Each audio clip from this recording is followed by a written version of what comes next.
Good evening, folks. Meteorologist Nick Lilia here in the Severe Weather Forecast Center, back in behind the scent, working late at night, Monday, December 21st at 11:40. So we're up good and late still, taking a look at what we're looking at as we head through Tuesday and Wednesday. And I made mention of this in a comment on Facebook to Leslie, somebody that comments on our Facebook page a lot. And she was asking, well, what's going to happen? I said, well, it's really complicated. And I think complicated is probably, I'm kind of understating this. This is a really interesting weather setup for us, not because it's really severe, it's just odd. And you'll see why here coming up in a couple of seconds here, as soon as I can minimize myself. Hopefully I can minimize myself. You might notice things look a little different than they usually do. Let's not maximize myself. There we go. Things that look a little different than they usually do on the computer here. We had some technical difficulties. I've had to start from scratch on this whole thing. But anyway, that's beside the point. You guys don't care. What you care about is the weather. And again, for you folks that are watching this for the very first time and you're hoping for like a 7-day forecast and the day planner, you're not going to get that here.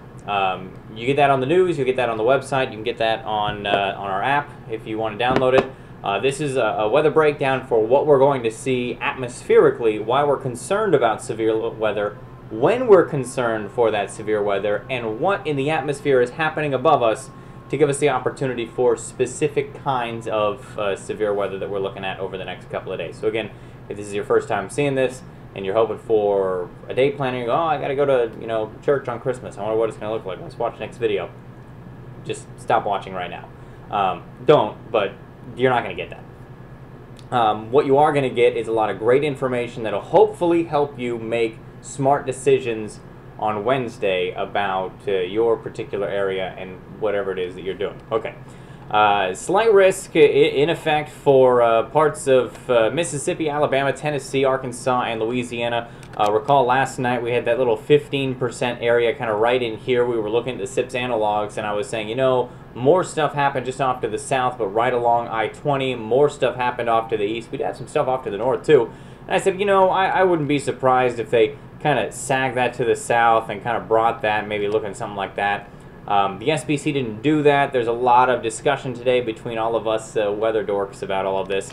But they did widen it to a slight risk to end up looking like maybe a kiwi. Isn't that what kiwis look like? Anyway. And I wouldn't be surprised as we go through the night if they kind of took the slight risk again, kind of like that, and they kind of warped it down like that. They maybe put an enhanced area, maybe kind of like that, and I wouldn't be surprised if they threw maybe a moderate in here, though that may be a little premature, still being 2 days out. By the way, the next update from the SPC will probably hit the old interwebs just about the time that this gets published. So that's what we're looking at from the SPC. And again, the marginal risk, it goes all the way up into parts of Indiana, and it wraps back around.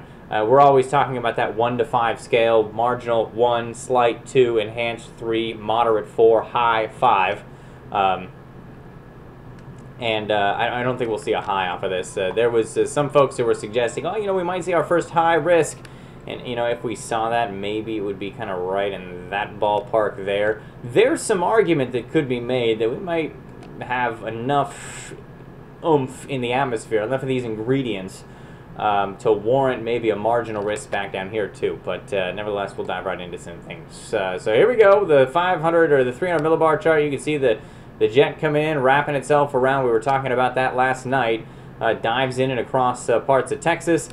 Here we are, by the way. We're down here. And kind of zooms on through, area of low pressure up here. We're going to get little pieces, little chunks of energy that fly by. As each one zips through, we get a chance for rain. One happened today, one passed through, one's going to pass through again tomorrow, another one through on Wednesday, perhaps another one through on Thursday as well. We'll see how much each one can mess with the atmosphere.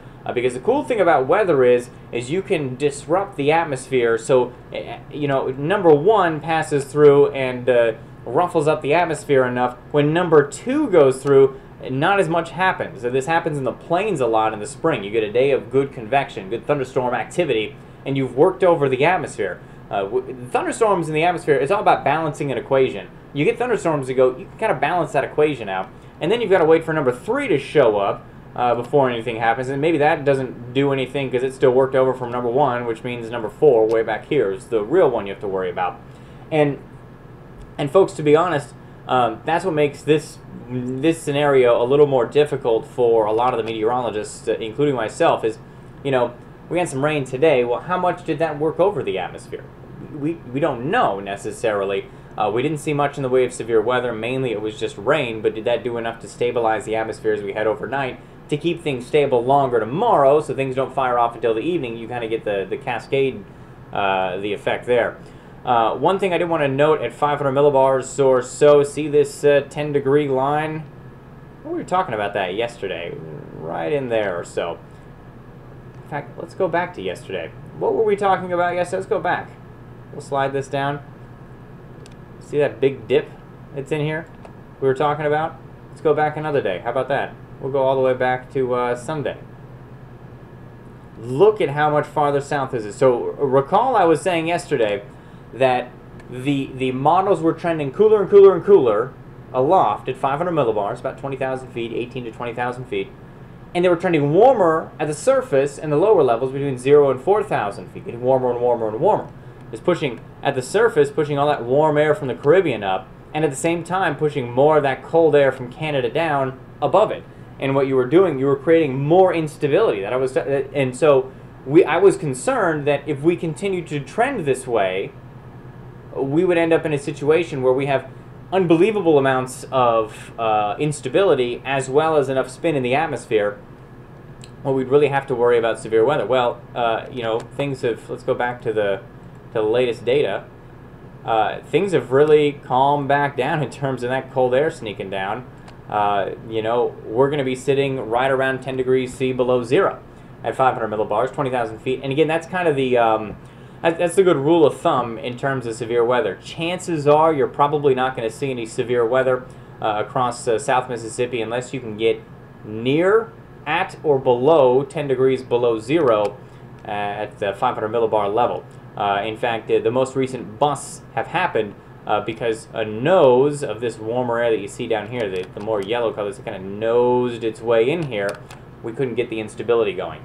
Plenty of warm air, juicy air down here at the surface, but aloft, it was a little too warm. The lapse rates weren't very great, couldn't get any instability going. How about vertical motion? Not much. Not much at all, and that's a good thing if you don't want severe weather.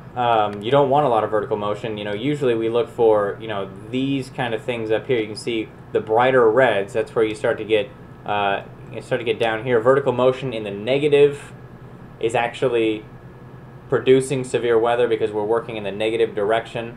Positive sinking, negative moving away from us. So kind of counterintuitive, but that's really what you're looking for. We got plenty of that north, not so much around us. We'll take it down to 850 millibar temperatures, and again, this was a case where, you know, you go back to Sunday night. So this is Saturday. We can find the 15 degrees line. There it is. Let's draw it in the right place. There it is, right there. You say, okay, well, where is it advancing? Let's go ahead a day. Oh my goodness, look at that. I mean, we're all the way up here now. Okay, well, is it still advancing northward? Again, this is the trend I was talking about, not so much anymore. And you know, now we're back down, we're kind of in the middle of the two again with that 15 degrees C line into the afternoon on Wednesday. So that 15 degrees C line is pretty important. Usually around here, again, another rule of thumb, you got to be above about 12 degrees C at 850 millibars, about 400 or 4,000 feet, excuse me. So with that not advancing as far north, again, we go back, it's not pushing as far north, the warm air at the surface and the lower levels, and that cold air isn't quite pushing as hard south. So the instability isn't going to be quite as crazy as we were thinking maybe 24 hours ago, as the models continue to trend. And if you watched the video yesterday, I said, you know, if we continue to tumble down this rabbit hole, if we continue to trend this direction, things might be bad. So it seems to be leveling off a little bit. Dew points are still this right there. That's what's got me concerned. Yeah, we're going to have, dew points, so you can look at the key over here, anywhere between 10 and 15 degrees C, all across the area. I mean, that goes all the way up. I mean, pretty much everywhere. But it's this little chunk right in here of orange. I always mention that when you get air that's got more moisture in it, it's harder to warm up, cool down, change the temperature. It can't do it. It's difficult. It takes a lot of energy. If we get a little plume of very moist air to push this direction and change the temperature, a little pocket of air to cruise over the top of us with temperatures, and again, let's go back to the temperature. Notice temperature not much different, but the dew point is a little bit higher. If we get that to slide over the top of us and we get some clearing, we could be talking about temperature moving up, and then we can push more moisture into some warmer air, because the dew point can never get any higher than the temperature. So we can take 15 degrees C of dew point, and we can push as hard as we want into 14 degrees C temperature. Can do it. But if we can get some sunshine in here, and we can get up to 16, 17, 18 degrees C, we can easily fit in that 15 degrees Celsius air dew point down to the surface. And again, same idea. There's a 70 degree dew point line for you. That's juicy. That is some soupy air, and that's right up there on the key. Anywhere between about 65 and 70, all the way north into parts of Arkansas, northern Mississippi, Alabama, Georgia, North South Carolina. I mean, we got to just, and look where this air is coming from. You follow the barbs, right? And so you've got air that's moving across the Caribbean this way, then it's moving off to the north and west, then it's pushing into the Gulf states, and it's sliding all the way up into parts of Indiana, Illinois, and Ohio. So we've got plenty of juice coming off the Gulf of Mexico. That's why our PWATs are so high. Precipitable water, this is just a measure of, if you were to take a sponge and soak up all the water in a column of air and then wring it out into a rain gauge, how much would you end up with? How about anywhere from 1.5 to 2 inches? That's a lot of water for December. Now in the summer, a PWAT of 2 inches, okay, yeah, that's a lot, but it's not that much. In the winter, that's a lot of moisture, and notice that gets into parts of South Mississippi, central Alabama, and into Georgia. This will give you an idea of how much water will fall out of any thunderstorms that develop. How heavy is that rain going to be? How much rain am I going to see 30 minutes to an hour? The higher the PWAT, the more rain that can fall out of that cloud, because that's the more moisture in that column of air. So we can see a fair amount of rain coming from these thunderstorms. Now, okay, well, how much instability are we going to have? How much cold air are we going to have over the top of that warm air? So now what we're doing, we're saying, okay, we got warm air at the surface, cold air aloft. We're shoving in a bunch of moisture. How much instability? How much is that air going to want to go up? And don't worry about the math or the joules per kilogram over here. Just pay attention to the number. Anytime down here in the cold season, you can get above 500 along, I'd say south of I-20. You're doing pretty good. Anytime you can get above 1,000, chances are you're going to see some severe weather. Anytime you get above 1,500, chances are you're going to see a fair amount of severe weather, or specifically isolated storms that have the potential to turn severe much easier. Anytime you start talking about 2,000, goodness, that's plenty, ample in the winter. And you see this orange in here, and that's when we're talking about getting up toward 2,700 and 3,000. That's a lot of instability down here, especially in the cool season. So what I can do here, I'm just going to circle that, general circle that, right?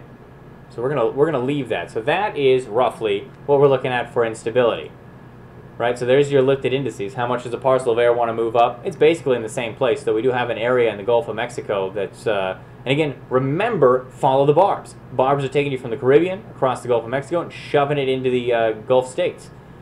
The landmass, no. To Louisiana, Mississippi, Alabama, the Gulf Coast. And so that's one reason we're concerned. You're taking pockets of air that really want to go up. They really want to take that moisture at the surface, push it up, create clouds, showers, and thunderstorms. I'm going to leave that there again. We're going to overlap the 0 to 6 kilometer shear. And you'll hear, if you're a weather nerd, low cape, high shear days. And that's when you want to pull your hair out as a forecast. That's why I'm going bald, is because they're very frustrating. You end up with a lot of shear. You've got a lot of spin out there. Winds that are changing speed and direction with height. So they're coming in from the south of the surface or the southeast, and then as you move up, remember, we're taking that air at the surface and we're pushing it up, that lifted index, right? Precipitable water, we're taking the moisture, we're moving it up, instability, and we're taking it, and now as it moves up, the wind changes direction. It changes direction and it changes speed. So it's going this way at 50 miles an hour, and then as it moves up, it wants to go, instead of from south to north, now it's taking off from southwest to northeast. Now why does that matter? That means that any showers and thunderstorms that develop on Wednesday will have an opportunity to be organized. You've got a conveyor belt. Think of it like a conveyor belt. You've got warm air coming in one direction, cold air moving out another way. Usually in the summer, the reason we don't see much severe weather, although we do see a lot of thunderstorms, is because they rain themselves out. Something goes up, starts to rain, the cold air falls where the warm air is trying to go up. Well, what happens when the cold air falls somewhere else? You got warm air coming up, cold air going down over here. Cold air hits here, it's going that way. Warm air is coming in over here and going up. You get a conveyor belt, and that allows storms to become a little more organized. Anytime that you can get above 40 to 45 knots of shear around here, and that's the dark blue line, we'll call it about right there or so, 40 knots, right? Anytime you can get above that, you're doing pretty good, you know, in the wind. And we've got 60 to 70. Well, what about down here a little bit closer to the surface? Same goes. There's your 40 line right in there. So you're now overlapping 40 knots to 50 knots of shear in the lower levels, 60 to 70 knots through from the surface all the way up 6K, 0 to 3, 0 to 6. So now you're taking a lot of shear, and that's a change of wind speed and direction with height. You're overlapping that in an area where you have parcels of air that want to go from the surface aloft, and what they want to do is they want to take all that moisture with them. You guys know how a cloud makes. You take the warm, moist air, you cool and condense it, you get a cloud. Now, if it wants to do that a lot, quickly, you get very organized storms to develop very quickly.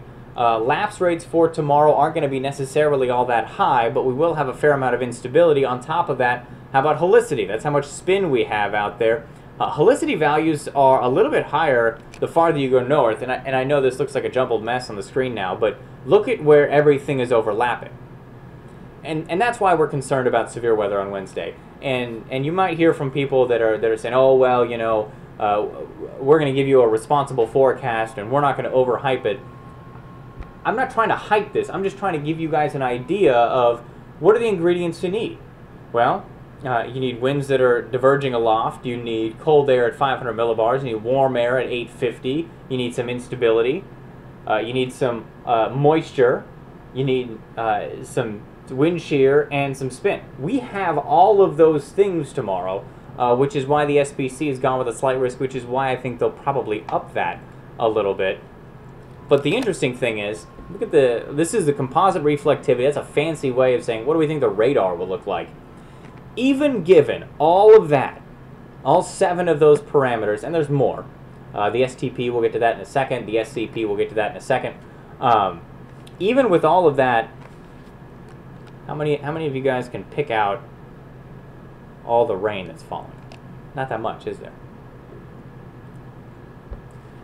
There's good news and bad news here. The good news is, hey, wow, not that much stuff. Great. The bad news is that a lot of these models have a tough time picking out the individual little supercells that develop.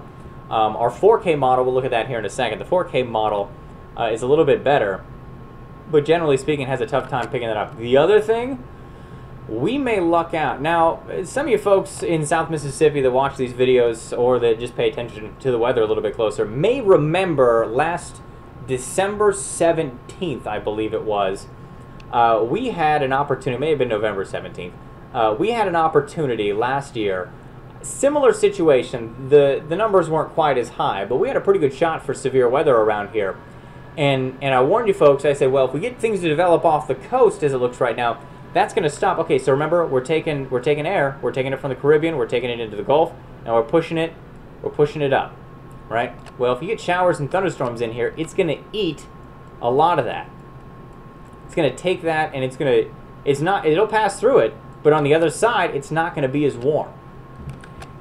There's a chance that these showers and thunderstorms in the Gulf eat the raw instability that you need right here. Now, once you get further off to the north, there's still a decent threat. But the immediate, the south of I-20 line or so, before it kind of kicks off there, the south of I-20 line in Mississippi and Louisiana and southern Alabama as well may luck out given that. Let's look at this QT. Photograph looks decent. Usually around here for severe weather, it ends up looking like that. It's just kind of shifted off to the right. All the photograph is you're standing here at the middle, and you're saying, well, which way is the wind going? If I stand here, oh, the wind's coming like that. Oh, I'm standing over here. Well, for each individual dot, you're moving up in the atmosphere. Oh, okay, so here at the surface, it's got to the south, but if I go up to, 20,000 feet, now it's doing one of those numbers. And the line just follows each one from the surface all the way up. So you get these arching photographs. That's the change in wind speed and direction with height. That's all it is. It's a graphical representation. I think it does a great job. And here's your X factor right there and right here.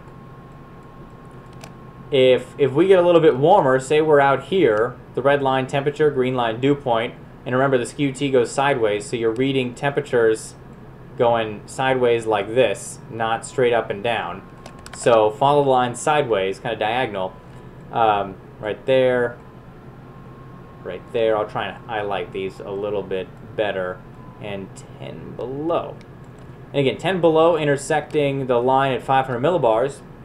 Okay, we're near or below. I've got a feeling this is going to be a little bit lower. Do you want to make some hail? You got to get down below zero for that. And we're not necessarily all that moist there, but nevertheless, close. You might get some hail for tomorrow, or excuse me, for Wednesday.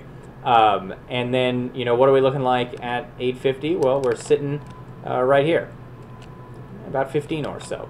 But if we can get a little bit warmer, say we're out here, and we drop back, and say we can follow the apparent temperature line, for example. Say we're just a touch warmer. Now we're up at maybe 17, which means we can hold more moisture, so we can slide that over to maybe 15 or 16. So what does all of that mean? We'll get to that in a second. I said I was going to show you a couple of the parameters. Supercell parameters, so this is looking at a bunch of stuff. Don't worry about the math here, folks. But the higher the number, the brighter the color, the higher the number, the more likely a storm is going to want to stay supercellular. And why is that? Remember, this is the area right here that we were talking about the higher CAPE. This is the area right here where we were talking about the higher shear. And this is the area right here where we're talking about the helicity, the spin. Kind of makes sense, doesn't it? Well, what about the significant tornado parameter? Same idea. There's your instability.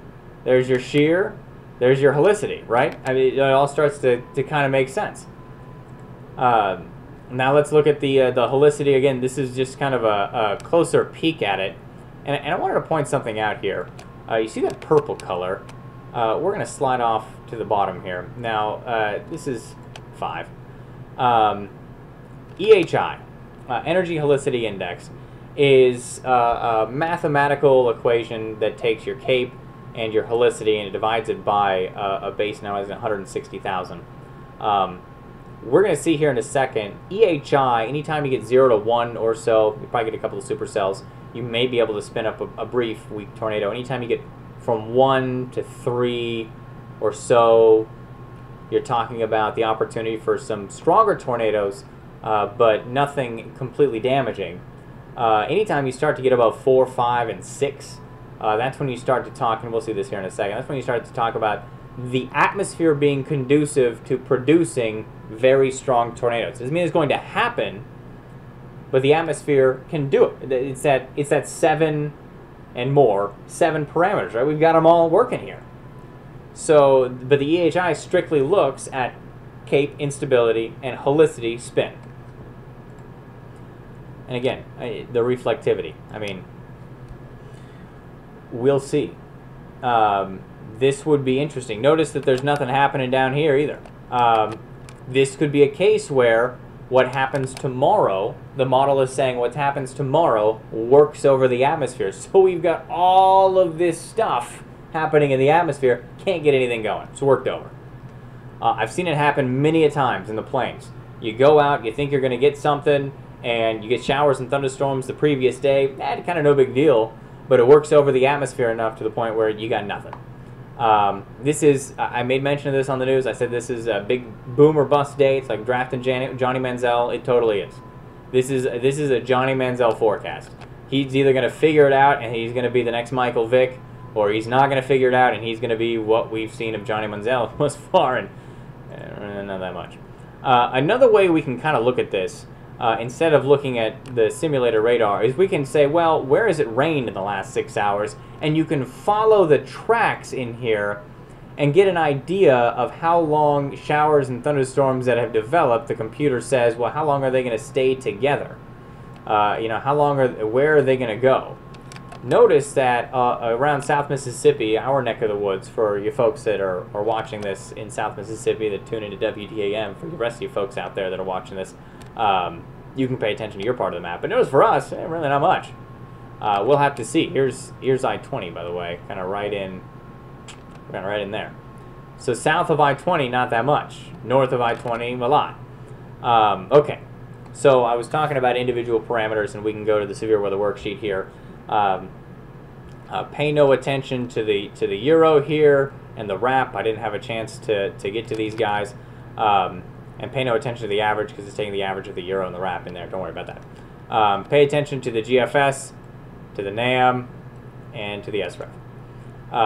All of them have us at about 10 or 11 degrees below zero at 500 millibars, so check. We can make ourselves some severe weather with that. 16, 16, or 16, 15, and 16. Yep, okay, well, yeah, check. We can make some severe weather with that. Winds changing speed and direction with height. We're coming in at 220, 220, and 200, leaving at 240, 260, and 250, going from 45 to 55 to 55 to 65. Okay, well, yeah, we're changing wind speed and direction with height. But how much instability do we have? 1500. Yeah, check. Got that. Shear, check. 6K shear, check. Helicity, check. 250 to 350 or so. Here's your EHI. And remember, I was talking about those numbers 1 to 3, and yeah, you could probably get a tornado or two. And it's going to be maybe the atmosphere is conducive to producing something more than just a brief weak spin up. But at 2 to 3, that's all you're going to get. You got your sweat values down here up over 400 easily with the GFS, barely with the NAM, barely with the SREF. Tornadic possible with that. You're at 50s, mid-50s, low to mid-50s with the totals. The K-index is in the 30s. That's not terribly great. The BRN up over 20 to around 30, which means we may be a little over-sheared. To give you guys an idea of what I'm talking about, here you go. Your EHI 1 to 5, F2 to F3, anytime you get above 5, and again, that's what we were seeing. The atmosphere is conducive. It is capable of producing F4, F5 kind of EF4, EF5 kind of tornadoes. Your sweat, yeah, we were above 400, low to mid 50s. We were widely scattered severe. We were right in there. 30s, moderate convective potential, and your BRN, yeah, we can make some supercells, but we're not down here in the optimum. And those are all the things that we're seeing. By the way, the historical averages. Your STP for tomorrow, again, we were sitting at about a 4. The SCP, we were sitting at about a 5. Your mixed layer CAPE was about 1500. Effective shear was about 45.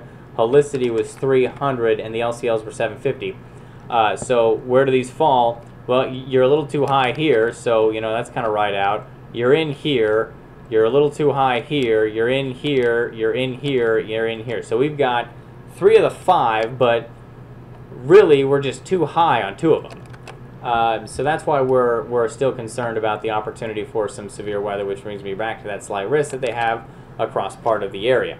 And so that's kind of your breakdown. And again, I'm not going to get into, you know, your day plan or forecast or anything, but that's why we're concerned, for all you weather geeks out there that are interested in all this stuff. That's why we're concerned about the opportunity for severe weather. I can take you back over here, and we can jump through the radar. We can go back and forth, and here we go. We'll start at Wednesday at about 7 o'clock in the morning. Not much. You know, it looks like we've got one lone cell down along the coast, says the 4K. But these suggestive radars kind of flip-flop a lot and kind of go back and forth. A couple of individual discrete cells. By the time we get to mid-morning on Wednesday across some of our northwestern counties, everything kicks on out of here and pushes off to the north and east. So now it's kind of Alabama's problem, and that's at just after noon, early afternoon. We're left with nothing around here, and as we head through the evening, maybe a couple of cells trying to develop in what's left, but not much to speak of. Again, maybe a couple of cells trying to develop, not much to speak of, and most of the action is now into parts of Alabama and Georgia. So take that for what it's worth. So that's a breakdown, very long breakdown of what we're looking at for Wednesday. Slight risk right now. Wouldn't be surprised if it's upped. You just saw the radar there. Individual discrete cells, but we're not talking about a straight line of showers and thunderstorms from Tennessee down to the Gulf Coast marching through the area, which means you do have to be a little more aware. Make sure your NOAA radio is handy and charged. Make sure you have the WDAM app on your phone, and you can always check in with me or Patrick or Rex all day long, as we will be here watching everything. And again, thanks for your patience through all of this, and stay safe.